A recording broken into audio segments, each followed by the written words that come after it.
There we go. Yep, I see the little red dot. It's recording.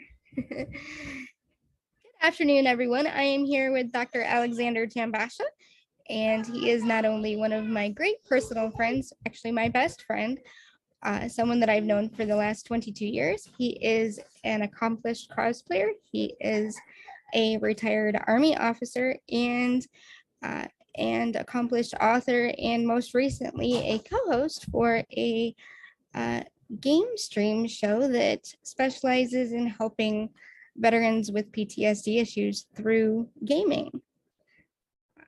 Alex, you want to tell us a little bit more about everything that you're doing? Okay. Thank you, Sarah, for this opportunity. I really appreciate it. Basically, I got involved with gaming as a way to deal with many PTSD issues that I had.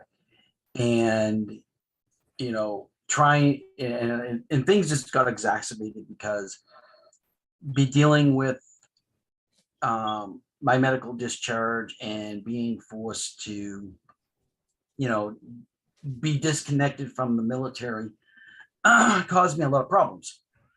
So I started gaming, and I noticed that playing games like Destiny, for example, I kind of got into these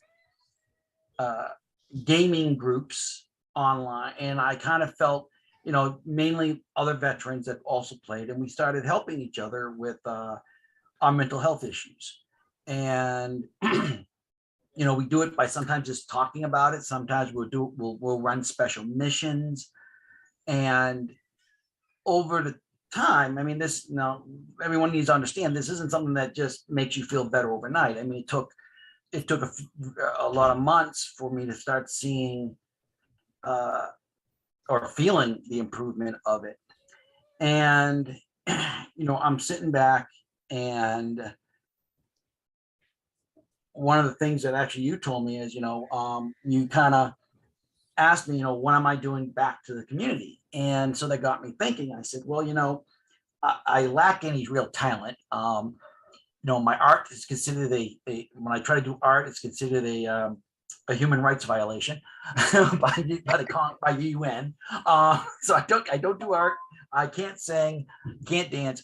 So I decided I'm going to go with doing a game show, streaming show, where we have vets come in ad hoc, and we would game with them. The one we were primarily doing was Destiny.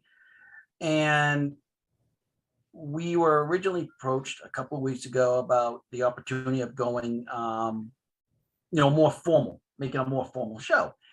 And with that, I spoke to my co-hosts, and we decided, yeah, it's a good thing to do. We want to do that because we really want to help the veteran community. And, you know, our measurement for how successful we are is so long as one vet can say, I didn't commit suicide because I was participating in this gaming group, I consider that a success. Just one. I mean, and, you know, we're not in it for the money. We're not in it for fame or anything. We're just in it to help people because, you know, as you know, I'm a suicide survivor myself. And, you know, that I understand. I just understand how people feel when they don't feel that they have anyone to go to and get help from. Absolutely. And knowing you for as long as I have, and knowing your struggles from the time that you separated to the time that you have come as far as you have, I think that this is a wonderful opportunity, not only for yourself, but for others as well. What would you say is the most rewarding part of helping people through gaming? Well, the most rewarding part of me is when you build that ongoing relationship. I mean, it's, you know, there's many programs where you only meet with, you know, not to knock AA, but just use them as a context. For example, you know, you go to an AA meeting, you meet at the meeting, you eat some donuts, you talk about things, and you leave and you forget about each other.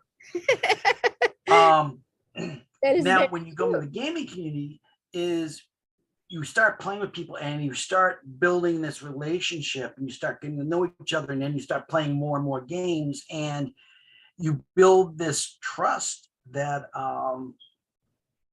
that between each other, that they have the sense that they can come to you for help, and the ability to be there to help my fellow vets is very important. Um, so, I mean, we're a very ironically, in especially in America, the veteran community is very neglected, both by the federal government and just corporations, because of many political issues we won't get involved here with. But it's safe to say that we have a commander in chief who'd rather give housing to illegal aliens than homeless vets, and that bothers me. And that's why I really want to. I feel rewarded when I have these gaming sessions, and that at the end of the session they say, "Thank you so much. Just help me. Can I come back next week?" And the answer is always yes. Absolutely. I've seen such a big change in you. I mean, I've known you for the better part of almost 23 years now. And I've seen you go from very introverted and very closed off, emotionally and physically, with both your friends and your personal relationships, and also your coworkers. Um, just in general, I've seen you go from very closed off and very introverted to more extroverted, more confidence, more, you're have a little bit more pep in your step, so to speak. And personally, I think if gaming can do that for you, then it can do that for a lot of people, whether or not they're experienced gamers or not. Um, I think that what you and your co-host are doing is an absolutely wonderful thing. Thank you. Absolutely. And if someone in the veteran community wanted to get involved with your show or with gaming with you, how would they go about doing that? Well, we're still working on formalizing the contact list for our formal board, but informally, they can message me on Twitter. It's Geister1819. And it's just Geister1819. But there's another one I have which has an underscore author. That's my writing persona. So if you're interested in games, you can at Geister1819 or PM me. And that's the first step. We get your name, we get your user IDs, and then we bring you into pre-production, where me and my co-host sit down and talk to you and try to figure out what would be the best game, and we go on from there. But it's very easy to get on, and we're hoping that when we make our formal show, we'll actually have an official contact mechanism, either through Discord or some other social site, to make it easier for veterans who want to participate. And we're also going to be reaching out with vet centers. So hopefully we're starting with the vet centers in our region, but we're hoping that the word will spread between vet centers. So we're doing it that way as well. Absolutely. And as you know, I am more than happy to help you in any way that I can with getting the word out about this particular show that you guys have, related just by, coming together in the gaming community and, giving each other that camaraderie and that sort of, I don't want to say safe space because everybody hates that term, but that sort of place where they can go and know that their thoughts are not going to be judged. And I think that's one of the hardest parts for those of us that have dealt with suicidal ideation before, to have a place where we're not going to be judged for whatever it is that we're going through. Yes, it is. And I've been on the receiving end on that, just in my own employment. I've been singled out because I'm a suicide survivor. So I know how that feels. And I want to be a safe, I don't know if safe space is the correct word, but a safe space. So when vets are feeling that way, they can come to us, me or my co-host, or even you, and say, hey, I need some help, and can you guys help me? And we Absolutely. bend over backwards. 9 times out of 10, it really is just about reaching out and, letting people know that you're available to listen if they need somebody to talk to. And I think the one difference between us and the typical counselor is that, we're not just there listening. What we're trying to do is engage them into things that will help them get better. For example, with me, I have a huge issue with loss in combat. And what Destiny did with me with our fire teams is it got me into a team where many of the game scenarios I could relate right to Iraq or Afghanistan, where I was able to be there at the right time at the right place to save a buddy. That just doing those little acts, even though it's in a fictional world, it still has impact. It still makes all the difference. Yeah. Sort of like your own version of immersion therapy, if you will. Yes. I know one of the other things that you're doing to sort of help yourself and to get your experiences out is that you're writing a book. Can you tell us a little bit more about that? Okay. Well, with that, I have to definitely formally acknowledge, Jonathan Yanez, who is a very famous author. He wrote the Gateway to the Galaxy series and the Hunter for Hire series and Metal Fury series. And, I met Jonathan online, and I found out that, I have severe health issues and that I'm not going to be long for this world. It is a simple plan. Yeah. And so I asked him, I said, well, can you make me a character in one of your books? And he agreed to do that. And then as we're talking to each other, he came back to me and he said, I have no problem making you part of my book, but I really think you need to make your own book and tell your own story. And I said, yeah, but I just, I said, I'm not a fiction writer. I'm not a true story writer. I just don't have that talent. I can't do that. And so what happened was he sat down with me and he says, well, what are you good? I told him, I said, well, I'm in science fiction. I feel comfortable in that world, but who wants to read an autobiography that's made in science fiction? And he came to me and said, do you know who Kurt Vonnegut is? I said, of course I do. He wrote Brave New World, very classic, sci-fi writer up there with, Arthur C. Clarke and Jules Verne.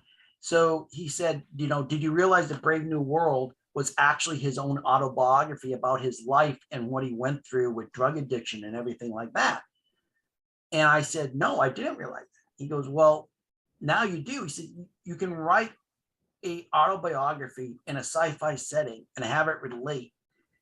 But, you just change, as he said, the events that happen don't change. You're just changing the scenery where it's occurring. It's still the same event. And hearing that and taking an event, he has helped me on my writing. I have just completed my 8th chapter. I'm around 30,000 words into it. And he's been there with every chapter for me. He's been there as a support.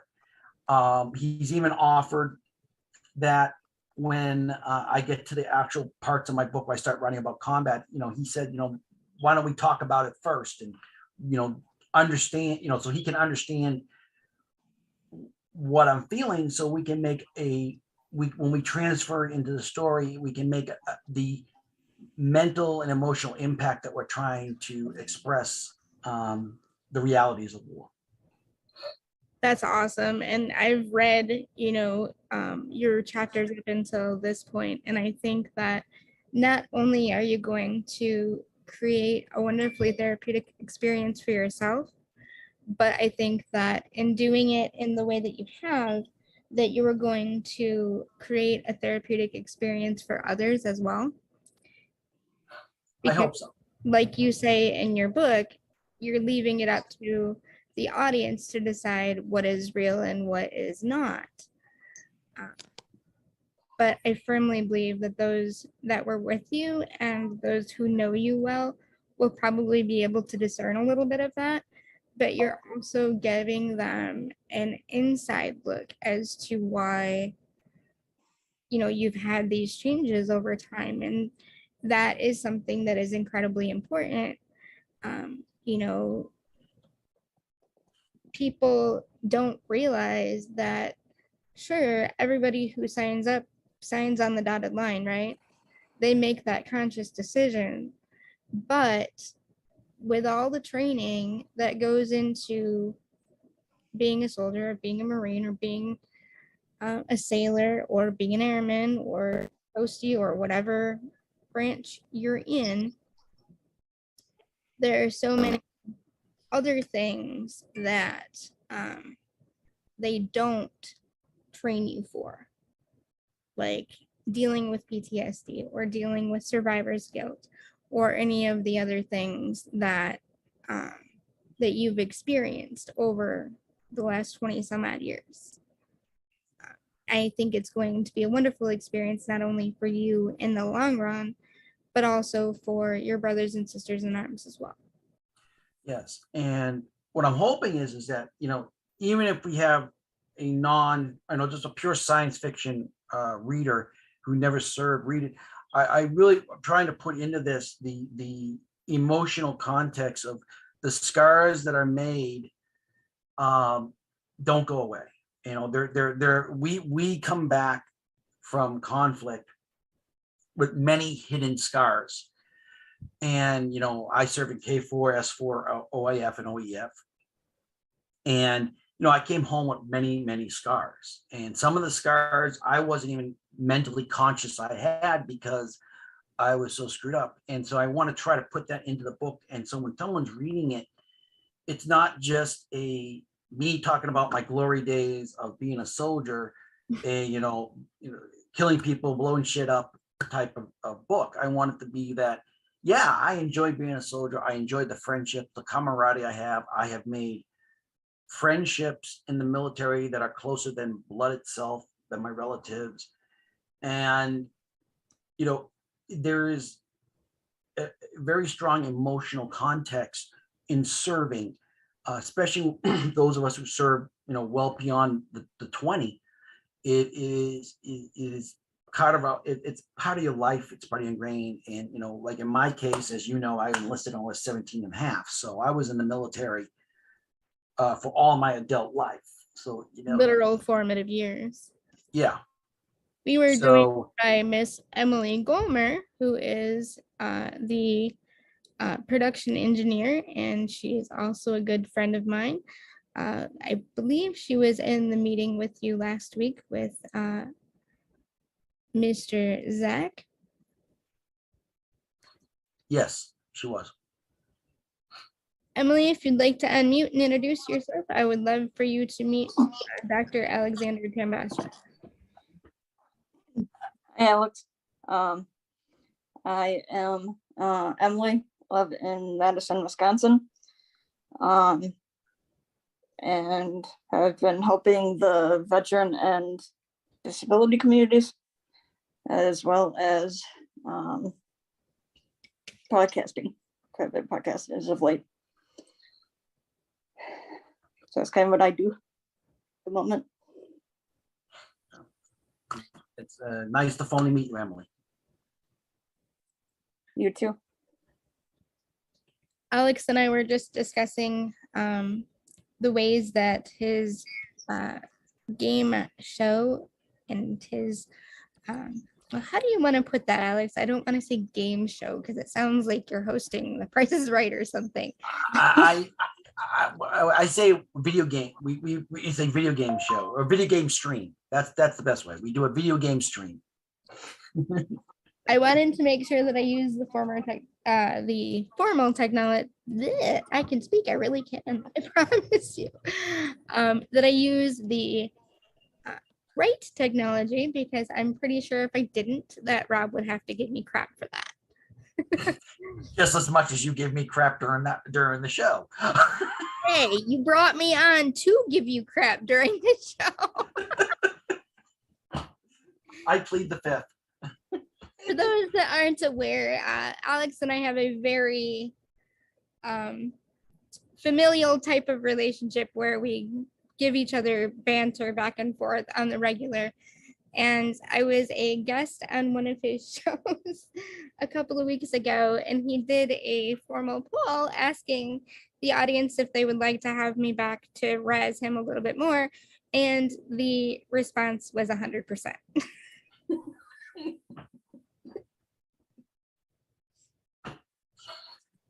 Yep.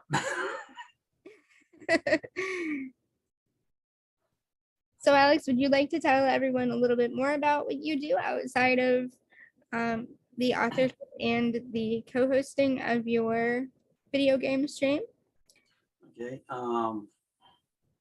Well, when I left military service, I still wanted to serve or feel useful, so I became a civil servant. I worked for the Department of the Air Force as a GS-14, actually now 15, and I I work as in engineering. So I'm working with that, and the VA job rehab is actually going to be sending me to law school to learn how to be a lawyer. So I'll be switching from being a number cruncher to being a number cruncher who knows how to beat you over the head with a law book. So, all in all, I think that what you are doing with your life, both, in the years that you served your country and the time that you are now serving as a whole, the military community, you are doing absolutely wonderful things. And I know that I am one of those people who don't tell you enough, but I am extremely proud of you for all of the things that you have done and for all of the changes that you continue to make sure that you are the best husband, father, and friend that you can be. Thank you. And just for your audience sake, I'm going to be the first one to say, in no way am I a saint. I have many, many screw ups. I've done a lot of stupid shit. I have done things that, really would define me as a bad guy. And so it's been through the relationships I've had and built from the military that has helped me try to correct many of those deviations in my life, and I'm still trying to pay back for a lot of the stupid shit that I did. Well, I think what's important to focus on is that you're doing so in a manner that is not only benefiting yourself, but also benefiting many other people. And the manner that you are going about doing it in with your show and with your book and with your cosplay even is going to have a tremendous effect on the community as a whole, not only the military community, but the civilian community as well. I very much thank you for your time and allowing me to interview you today. If anyone has any questions about anything that you have coming up or anything that you're doing, if they want to get involved or find out more about your book, how can they go about getting in touch with you? Like I said earlier, the best way is my Twitter account. I constantly, every week, I'm putting out show updates and everything. It's Geister 1819, GEISTER, then 1819. And, they can reach me there. They can either just do a regular post or PM me. That's probably the best and easiest way to reach me. And like I said, make sure that when you guys select, do not select the one that's _author. That is my writing persona. So the odds are, if you send a message to that one, I may not see it as readily as my production Twitter account. So thank you for having me on the show. I really appreciate it. Thank you, Sarah. Absolutely. It was my pleasure. And if, like I said, if there's anything that I can further do to assist you, I will be more than happy to. You've been my friend and confidant for a very, very long time. And I just want to take this opportunity to publicly say that if you think you have an expiration date, I'm going to kick your butt. I didn't say that I had one, the doctors did. They're wrong. That's all I'm going to say about that. Okay. And trust me, well, when we get this new show off the ground, you're going to be one of the co-hosts. So we're going to definitely be having you participate. It will be my absolute pleasure to razz you about every possible thing that I can for other people's amusement. Oh, well, I think when you read my latest chapter that I complete, you will feel, you will definitely probably remember some old things that I did that you haven't yet to rag me on. Oh, geez, you're giving me ammunition. I love it. It's gonna, it'd be no good to be trying to hide it, because when the book gets published, you're just gonna buy the book and read it. So it's either pay me now. Exactly. I'm gonna get the book anyway, so you might as well just tell me now, huh? Yeah. It was an absolute pleasure, Alex. And like I said, you know where to find me anytime. You have all my contact information. You know where I live, as a matter of fact. So I'm always here for you. I'm always willing to help in any way that I can. It was an absolute pleasure to interview you today. I hope that you enjoyed yourself as much as I did. Oh, it was a blast. Thank you for having me. Thank you for letting me at least give a Cliff Note version of my life. So thank you. And I hope that we'll be doing this again sometime after our new show launches. Of course.